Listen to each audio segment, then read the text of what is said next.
Hi, and welcome to Terry Talks Movies. And yeah, I know this video is a day late. Things happened. Basically, I recorded a different video for the other channel and I got tired and I didn't do this one. But this one's kind of got two parts to it. The first part is going to be my overview of every Superman movie and every movie that Superman appeared in, or at least every movie series that Superman appeared in. Then I'm going to tier list all the actors who played Superman from 1 to, I think it's 7 or 8.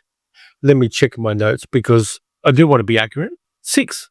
So all 6 movie Supermans, I'm going to tier list them. Then I've got a second part of this video because it is Halloween month and you got to throw some horror in there. You got to chuck some bait in you got to chum the waters for the fish. And then for that part, what I'm doing is all the movies that I remember scaring me as a kid. I'm going to talk about those a little bit and just have a bit of fun with that. Some of the movies I've mentioned on the channel before, but I'm kind of compiling them all into a not extensive, but fairly short and fairly concise list of the movies that scared me when I was young. And the interesting thing about that is I've been kind of thinking about how desensitized to the horror that scared me when I was younger I am now. I can watch them while eating Cheetos and just have a good time. I don't get that visceral physical reaction that I got to these movies when I first saw them. So we're going to start with the Superman stuff. We're going to go chronologically because that makes it simpler. Of course, we have to start out with the Max Fleischer Superman cartoons, which were shown in cinemas. So they're legit cinema productions. From between 1941 and 1943, they put out 17 short Superman animated films. Now, the rougher versions of them are in the public domain, but Warner Brothers put out this version of them a couple of years ago. And I kind of like it. It's a little bit smoothed out from the way it was. And so it looks a little bit odd. And there were some complaints about it being digitally smooth. But I'm very happy to have this copy of them because I had some of the rougher ones. And to be honest with you, some of the prints on the earlier versions of these that I had, and they were put out in the public domain. I remember they were in those $5 bins of DVD movies, a lot. But I wanted this one and I got it. And the Fleischer Superman movies are fantastic. They're short, they're concise, they're very, very kind of, not steampunk, but diesel punk. The animation's great. They did some rotoscoping for the characters a bit. The creations of the monsters and the machinery are just fantastic. I totally love the Fleischer Superman films. I can rewatch them. Just if I have a casual afternoon free, I can just sit down and binge 6 or 7 of them in a row and consider myself to have had a good time. There's the back of the cover, which has some modified versions of the characters. The Fleischer Superman ones, highly recommended. Really like them, really think they hit. Then we get the 2 movie serials that were made in the late 1940s. The first one is Superman, and the second one is Atom Man versus Superman. And I've got a DVD box set of them. There they are. And that Superman was Kirk Allen, a guy who started out as a singer and dancer in vaudeville and in musicals on Broadway. And he gave a kind of dynamism and a really great, Superman felt like he was having a good time in these ones. And the coolest thing about them, of course, is when Superman had to fly or do anything else that was high budget, but they didn't have the budget for, they actually used cell animation to animate Superman. When he leapt into the air, he suddenly turned into a cartoon and flew away. And once you get your head around that a little bit, it really hits. It works well. And I really enjoy it. There's Kirk Allen playing Superman. And I do like his Superman. It's very of its time. Had a good supporting cast. We had Noel Neill playing Lois Lane. She took over from Phyllis Coates in the Superman TV series after a season or two. And she is one of the definitive Lois Lanes. Didn't take shit from anybody. And I really like that about her. She was very feminist for a 1950s movie female protagonist. There's the back cover of this. Highly recommend checking out the Superman and Atom Man versus Superman. They are movie serials, so there's going to be a little bit of overlap between the different episodes of the serial. But they're fun. And again, it's one of those things where you can binge, say, half of the 17 episodes in each one of the movies and then come back the next night and watch the other one. And it's just a lot of fun. Then, of course, we get to the one Superman movie made by the man who was my Superman when I was a sprog. And that, of course, is Superman and the Mole Man from 1951, which is fairly short. It's only like 59 minutes long. And it's a movie that introduces us to George Reeves' Superman, and who has Phyllis Coates playing Lois Lane in it. And in a sense, it was a proof of concept for the later Adventures of Superman TV series that George Reeves starred in for much of the 1950s. Really fun movie. It's got a good supporting cast in it too. Jeff Corey's in there, and Jeff Corey, apart from being a fine actor, was also an acting teacher as well. He got blacklisted during the anti-communist hysteria. But Jeff Corey, in any movie you see him in, he turned up in Battle Beyond the Stars, the Roger Corman science fiction version of The Magnificent Seven and The Seven Samurai. He's in that. But I like this one as a proof of concept that George Reeves could give us a likable and tongue-in-cheek, but still a charismatic Superman. That movie works well. And again, 59 minutes. It's not going to use up all of your day to watch it. Then we zip pad to 1978, and I've actually got 5 Superman movies in this packet, which is called the Kryptonite set, which has Superman, Superman 2, Superman 3, Superman for the Quest for Peace, and Superman Returns. The first of it, of course, gives us Christopher Reeve as Superman, first 4 of them. And I rewatched the Christopher Reeve Superman last week actually. I talked about it on the live stream earlier this week. And I didn't like it. I didn't like the movie. I didn't like Christopher Reeve as Superman. I think it's very bland, and there are so many red flags in it as well. The way he treats Lois Lane and basically messes with her feelings doesn't really play well in a modern circumstance. And in the second Superman movie, he wipes her memory of the fact that he has told her that he is also Clark Kent. Cringy as hell. And I never thought that Christopher Reeve was a particularly wonderful actor. Yes, incredibly brave man. And when he did break his neck falling off a horse and ended up paralyzed from the neck down, incredibly brave guy, incredibly nice guy, incredibly generous, raising money for charity and all that kind of stuff. But I don't know if he had enough charisma to really, in a true sense, carry movies. People can disagree, and I'm fine if you do, as long as you're polite about it. But that's just my take on it. And then we had Superman Returns from 2006, directed by Bryan Singer, a very problematic individual. And we've got a Lex Luthor in that, played by Kevin Spacey, who gives us a totally over-the-top Lex Luthor, who's nothing like the one that was played by Gene Hackman in the Christopher Reeve ones. That kind of that gives us a dissonance about Superman Returns, because Superman Returns is a sequel to Superman and Superman 2. Bryan Singer decided to ignore Superman 3 and 4 because they were silly, and gave us a sequel when Superman went off into space for many years, came back again. Lois had a kid. Lois had a new relationship. The kid was Superman's, but Lois had moved on. And Lois is played by Kate Bosworth, who isn't very good in the role. Margot Kidder's Lois Lane is a lot better. She's edgier and kind of a tough chick, but Kate Bosworth doesn't really add anything to this. Oddly enough, Superman Returns, because of the special effects technologies used for it, plays well. Filmed in Sydney, my hometown. She has a lot of interesting actors in minor roles. Jack Larson comes back as a bartender. Jack Larson, who played Jimmy Olsen in The Adventures of Superman in the 1950s, is a bartender in Superman Returns. And one of the henchmen for Lex Luthor is played by Ian Roberts, a fantastic advocate for LGBTQIA plus things.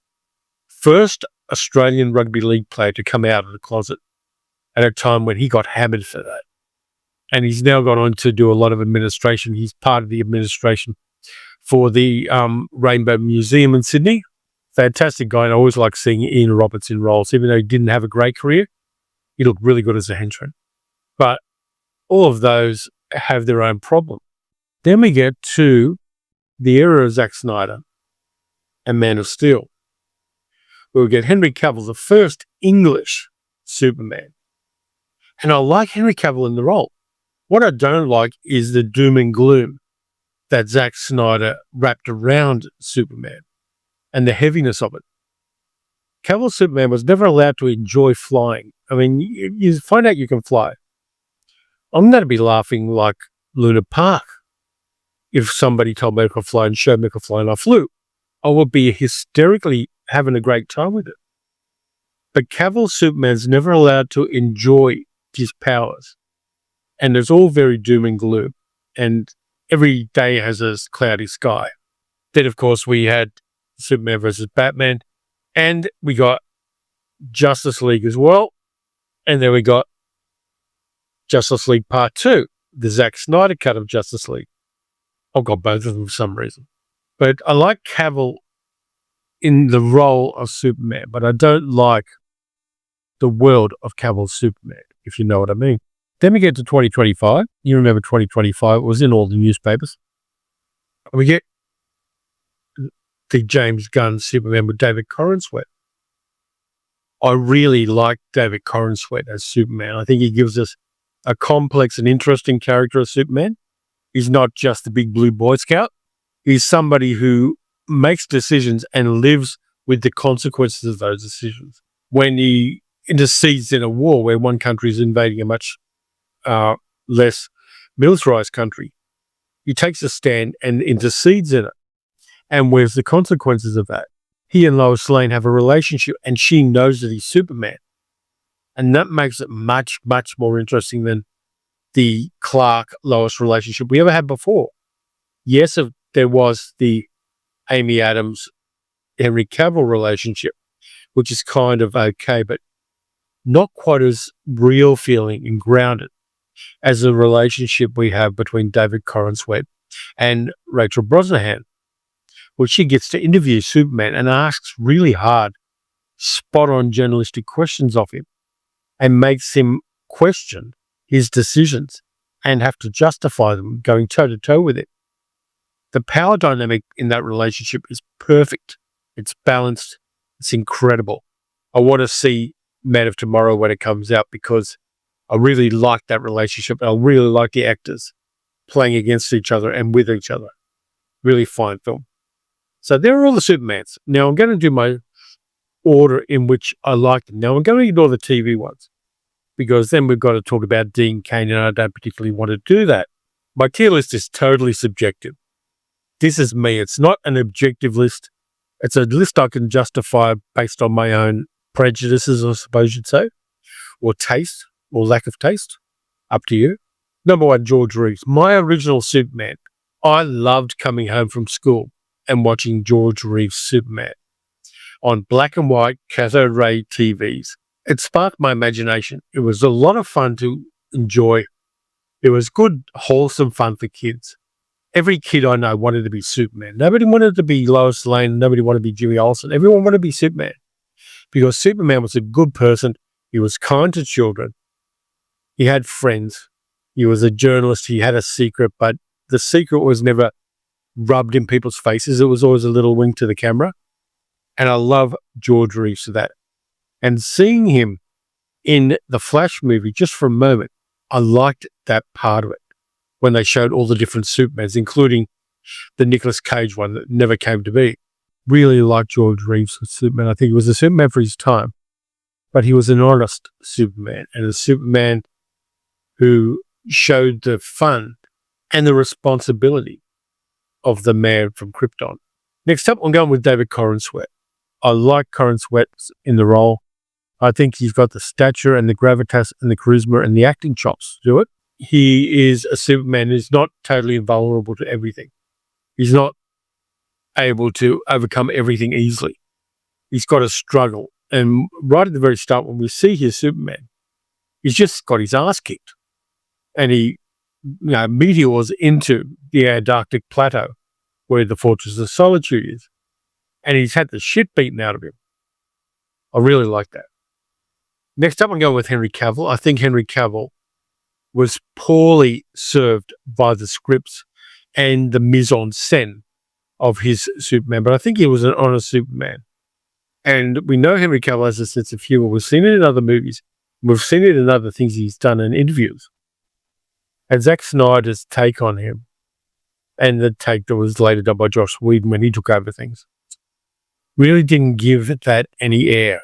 And that's a deep pity, but I think it was an honest Superman. And he was a Superman with chest hair, which is a big plus. Didn't wax himself.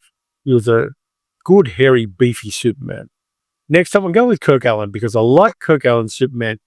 He would jumped around and you could tell he was a dancer. And his Superman was, again, joyous and fun and played well off Noel Neill playing Lois Lane. And even though it was in the format of movie serials, which very much limit an actor's ability to give a continuing performance, I really like what he did with it. His Superman is fun. And I think at some level, in any Superman movie, you have to have a beat or two and a moment or two where Superman is fun. We get it in Corin Sweat's one in Superman from 2025, when Krypto comes to rescue him. There is that humor in there, and I think that humor is important in a Superman movie. Next up, I'm going with Brandon Routh. I like Brandon Routh. He was handed the shitty end of the stick. He was told to play it as a continuation of Christopher Reeve. And I think his Superman could have been a lot more interesting than it was, had it not been hampered by, you are a continuation of this person in this role. And I think that's very, very unfortunate. I really would have liked him to have had another go at it. I think if they had got rid of Bryan Singer much earlier than Hollywood did, and they did it for very good reasons ultimately, Brandon Routh could have had some interesting beats as Superman in a standalone Superman film that wasn't beholden to movies that were made 20 years before, or almost 30 years before. And unfortunately, Christopher Reeve's my least favorite Superman. I think he's handsome, and his Superman was charming, but I never really bought him as Superman. Yeah, the special effects were as good as you were going to get in the 70s and 80s. And the supporting characters that they had and the supporting actors they had were good. But I never really liked his Superman. His Superman didn't inspire awe the way that Superman should. And so that's my tier list.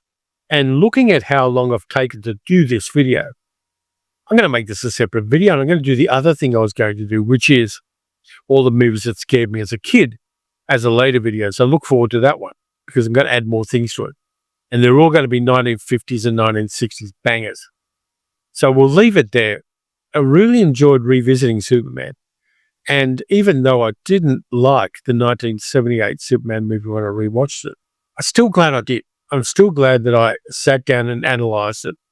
And even though I wasn't happy with what I saw, I think it was a good thing for me to do as far as the character's concerned, given that I just watched again the 2025 one and I wanted to compare and contrast.